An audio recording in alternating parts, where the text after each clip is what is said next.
Olá pessoal, tudo bem? Vocês estão preparados para mais uma Pílula Persona? E eu quero começar, hoje dando boas-vindas para vocês, colocando esse como um projeto nosso permanente de conversar um pouquinho. Pílula tem um sentido muito especial, que é vários significados dentro desse significante, que é um pouquinho, que é uma dose, que é uma orientação de uma melhora, né? Então, Pílula Persona vem para vocês conhecerem um pouquinho mais do que a gente vem construindo. E hoje nós vamos falar sobre o amor. Eu já quero pedir para vocês, escreve aí o que é o amor para você. Deixa eu aceitar aqui. Amor para você. A Vivi, a Juliana, olá. Boa noite, a MP conosco aqui. Olá, Vivi, tá ouvindo bem? Oi, tô ouvindo bem. Vou mandar a solicitação para Ju. Vamos falar sobre o amor. Eu já estou pedindo para o pessoal o que é o amor para você. Olá, Ju. Boa noite. Boa noite. Vocês estão ouvindo bem? Dá um ok aí, pessoal. Boa noite a todos. Quem está entrando, seja muito bem-vindo. E deixa eu colocar aqui para a gente, é sobre o amor. O que é o amor para você? Sobre o amor falaremos hoje. Tá, o comentário, muito bem. Então, como nós queremos ser breve, é uma pílula, é um pouquinho, né? Boa noite, Andrea, Jardiene, Patrícia, Eliane.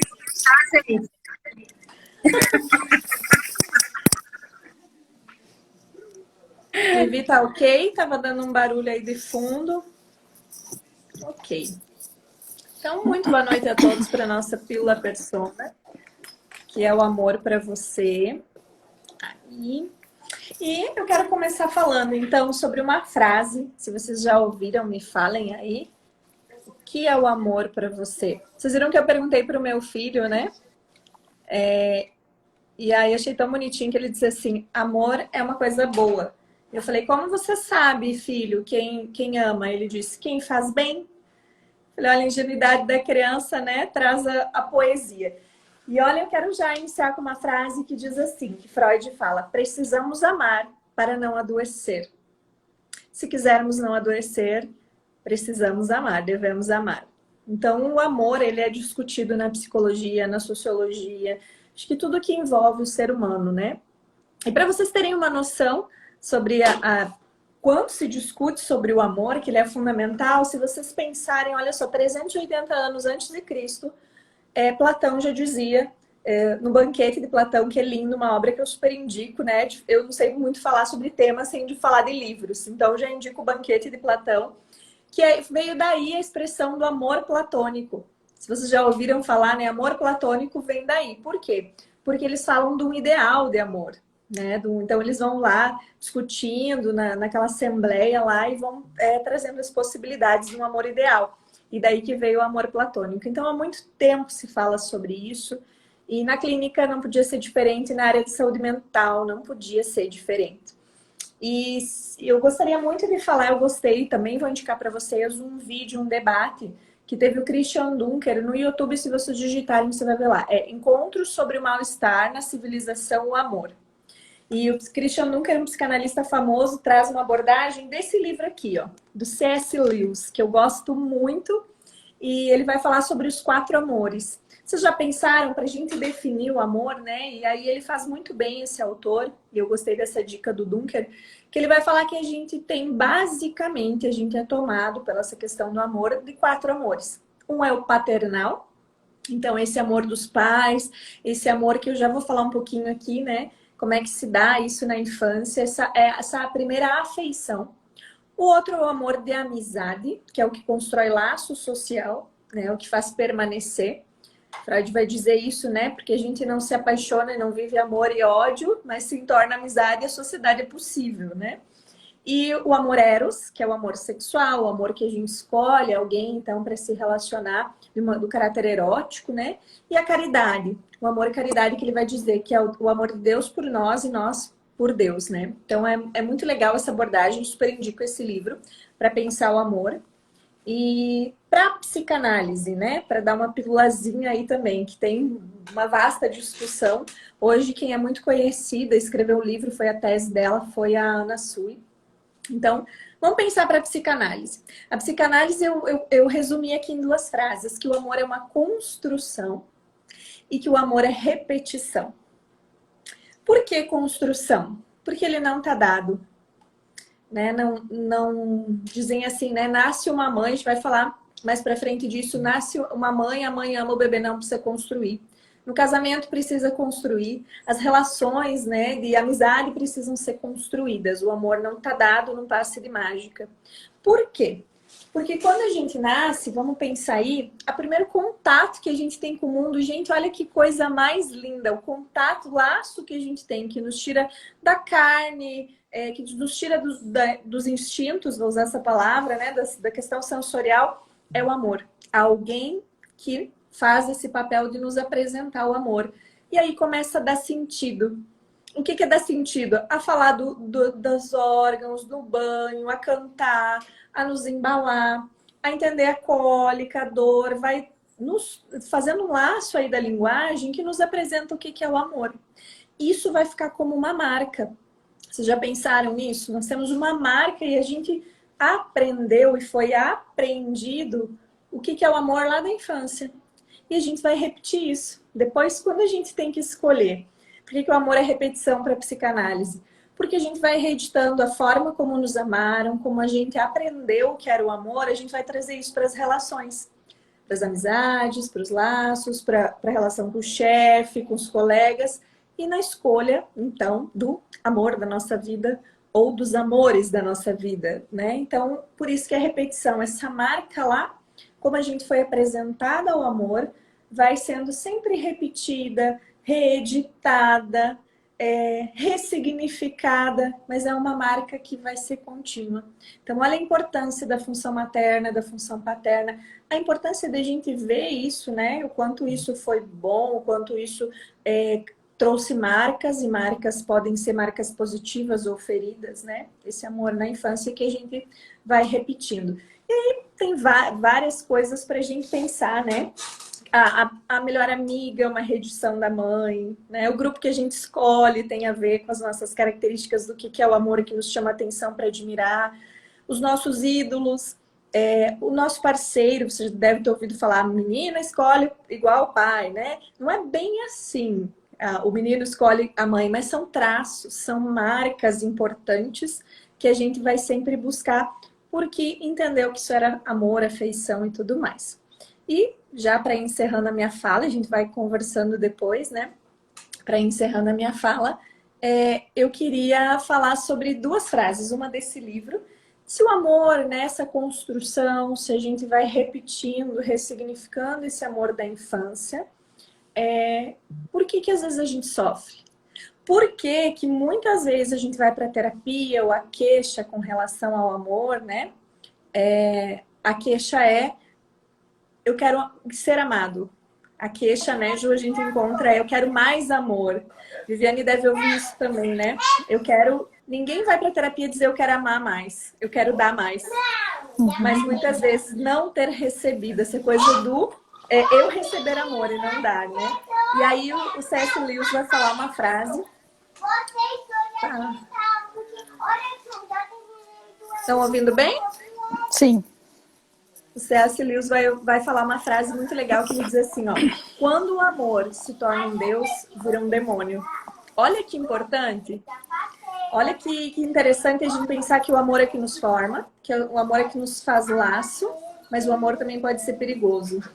E Lacan vai dizer, né? O que nós fizemos na terapia, se não falar de amor? O que a gente procura ajuda ou não consegue lidar muito bem, se não as questões relativas ao amor. Então, ao mesmo tempo que é muito bom, se você tem impasses nessa área, procure ajuda. Eu já quero colocar aí, vou passar para a Vivi, pode ser?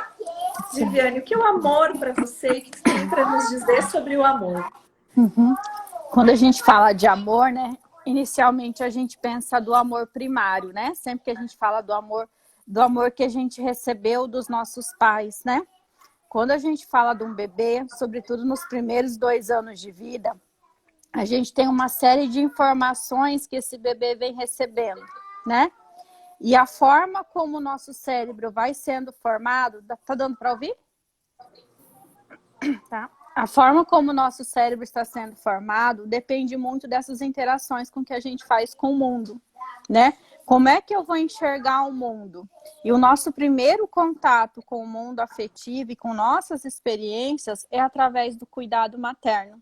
É através do cuidado que nós vamos receber dos nossos pais ou dos cuidadores que vamos assistir nesse primeiro momento de vida. E como é fundamental a qualidade desse cuidado. Como é importante, né? Cada vez mais os estudos têm fortalecido isso, que esses cuidados nesses primeiros anos de vida propiciam com que o cérebro tenha um bom desenvolvimento e afaste a possibilidade de desenvolvimento de transtornos mentais, né? Então, como o amor, ele é protetor, como quando a gente ama o nosso bebê, sobretudo nesses 2 primeiros anos, a gente vai conseguir protegê-lo de tantas coisas, né? E quando a gente fala de afeto na criança, a gente está dizendo do abraço, do toque, do carinho, da alimentação, né? De fornecer aquilo que é essencial para a vida dela e com afeto, desejando fazer aquilo, né? Tem um livro que eu sempre cito, que eu gosto bastante, que é Porque o Amor é Importante, né? E esse livro, ele traz de forma bastante técnica o porquê que esse amor de fato é importante. Quais as alterações neuroquímicas que o cuidado, que o afeto faz no nosso cérebro e que faz com que a gente tenha um desenvolvimento adequado. Da mesma forma, uma criança que é negligenciada, que não teve uma boa mãe ou que foi uma criança que não recebeu afeto, às vezes uma criança abrigada que ficou sem organização ou que vive num ambiente de maus tratos, dependência química, a gente vê muito isso, é uma criança que vai ter uma alteração cortical, uma alteração cerebral, que possivelmente vai fazer com que mais tarde ela também tenha um trauma psíquico, que a gente fala, e quando a gente está falando de trauma, a gente está falando de lesão orgânica mesmo, né? Que vai predispor essa criança a desenvolver um transtorno mental também. Então, quando a gente fala de amor, a gente está falando lá desde o início, né? E esse amor que eu recebi lá na infância vai fazer com que mude a minha forma de se relacionar com as pessoas. Se eu fui bem tratado, eu vou tratar bem. Se eu fui maltratado, eu também não sei tratar as pessoas de uma outra forma. Eu vou ter que construir isso ao longo do tempo. E é muito mais fácil estabelecer relações saudáveis com outras pessoas quando na infância, desde o início, a gente recebeu essas relações saudáveis. Por isso que eu acho que o amor é tão importante. E a gente está falando desse amor primário, desde o início, e que vai se refletir pelo resto da nossa vida, né? Então, toda vez que a gente pensa em criança, que a gente pensa em pessoas, a gente tem que pensar em cuidado, a gente tem que pensar em proteção, porque isso vai fazer toda a diferença na vida da pessoa. É isso. Agora eu vou passar um pouquinho a bola para a Ju falar um pouquinho. Vocês estavam aí falando, eu estava pensando aqui, meninas, e teve uma frase, teve uma pergunta aqui da Giovana. Giovana mora lá em Dourados. E ela perguntou assim: amamos com o que recebemos ou amamos com aquilo que nos faltou?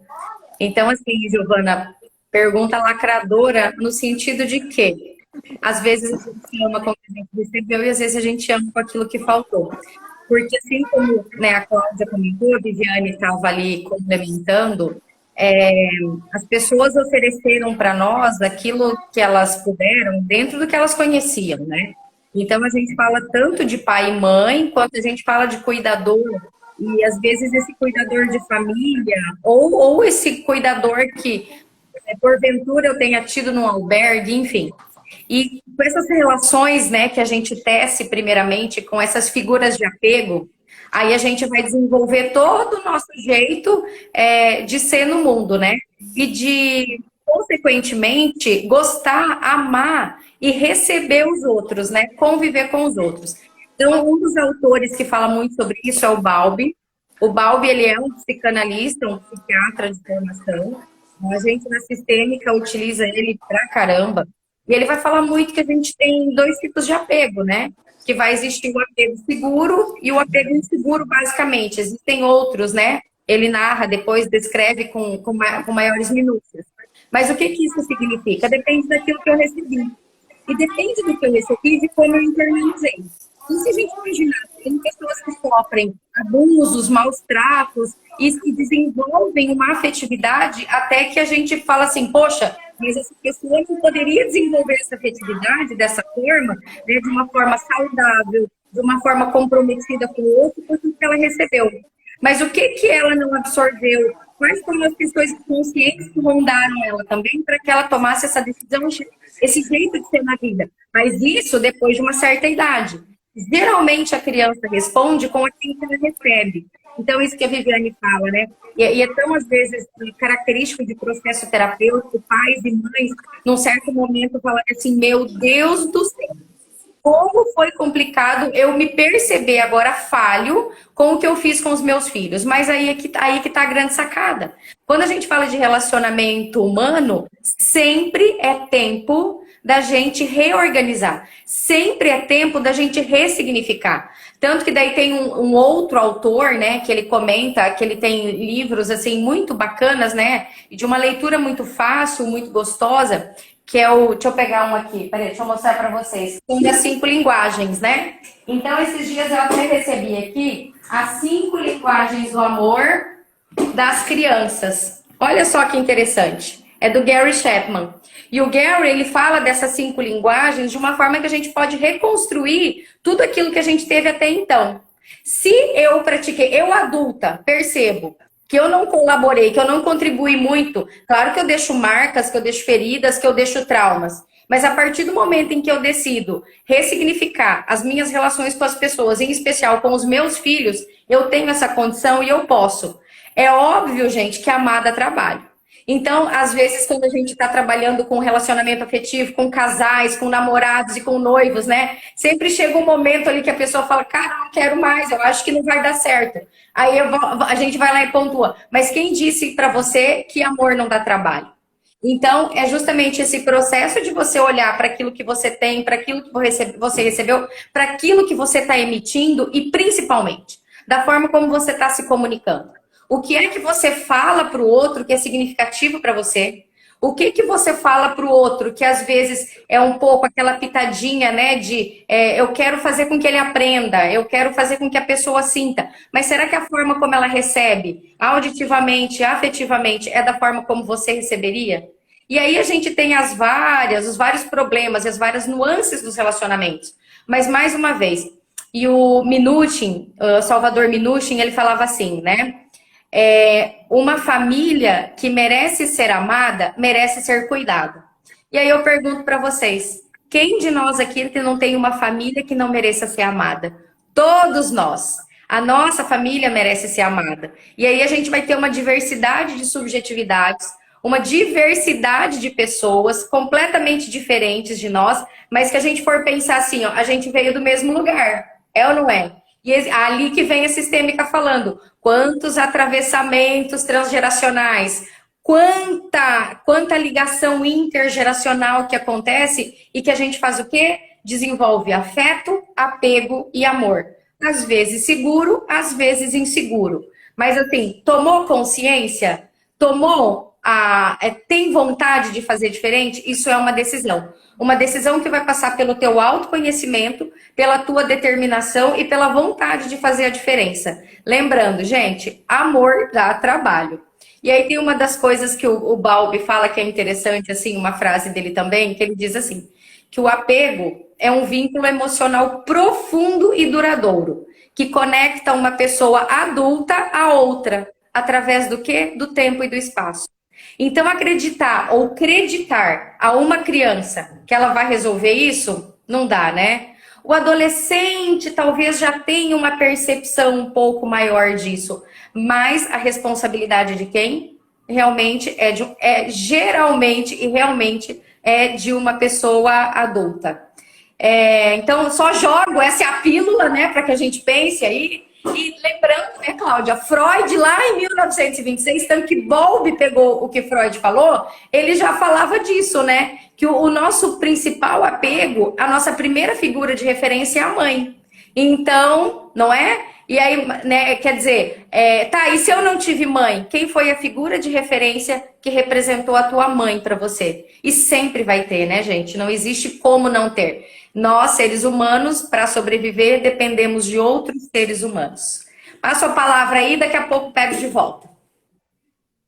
Alguém da MP lá, não sei se é a Cláudia que está lá, a Conte, ela diz assim, o amparo faz traço, do traço significante, do significante o significado do amor. E por isso que eu iniciei perguntando o que é o amor para você. Porque esse é um desafio da gente entender que processo, que construção é essa que no início é dada, mas depois eu preciso trabalhar em cima dela, como diz a Ju, que dá trabalho. E quando eu digo que, para finalizar, assim, que amor é uma construção, é muito por isso de que noção de amor que eu tenho e que eu tenho para dar e para receber, nessa via de mão dupla. E não só receber do bebê, só receber do amor infantil. Né? Então, se eu estou nessa posição, eu preciso repensar isso, que noção de amor. Muitas vezes eu pergunto isso na clínica, né? Que noção de amor é essa? O que tem aí colado, né? Que a gente precisa trabalhar. E se a gente pensar que a repetição, eu gosto muito que tem uma frase popular que diz assim, se você não veio de uma família saudável, crie, né? Faça, invista para fazer a sua família saudável. A gente pode pensar isso no amor. Se teve problematizações no amor, e sempre vai ter porque a falta está aí, ninguém é amado o suficiente, a gente sempre está atrás desse traço, né? Desse amor perdido aí, dessa completude. Isso que nos move, pode ser muito bom isso, né? Isso que nos move a produzir, a fazer, a se relacionar. Se você não veio, se você não teve um amor saudável, você pode fazer. Sujeito como atuante, como verbo aí de ação, né? E não só passivo. Então esse é o nosso desafio aí para vocês. Boa noite, né? Gente, preciso falar isso que é muito freudiano. Amor para mim é ter você, minha filha. Freud, né, mãe? Que lindo. E aí eu passo para vocês se despedirem também, quem quiser comentar, perguntar, mas a ideia é uma pílula para a gente pensar mesmo, né? O que é o amor para você? E sempre lembrar, né, Cláudia, que o amor é uma construção, né? Então ele está sendo construído no dia a dia. Ele nunca para, né? Então é nas nossas atitudes, no nosso cotidiano que a gente vai construindo o nosso amor conosco mesmo e com as pessoas que estão ao nosso redor, né? E em todas as coisas que a gente faz. A pílula, a gente gostaria de agradecer todo mundo. Fica para a próxima vez, a gente vai continuar falando um pouco mais sobre amor. Ei, meninas, e a gente não escolhe se relacionar, né, de forma problemática. A gente vai vivendo, vai desenvolvendo algumas coisas, mas as meninas falaram, né, a Cláudia falou, é importante ressignificar. E também entender que viver com leveza, não significa não ter problemas, né, gente? Então, amamos vocês também, Ferzinha. Muito!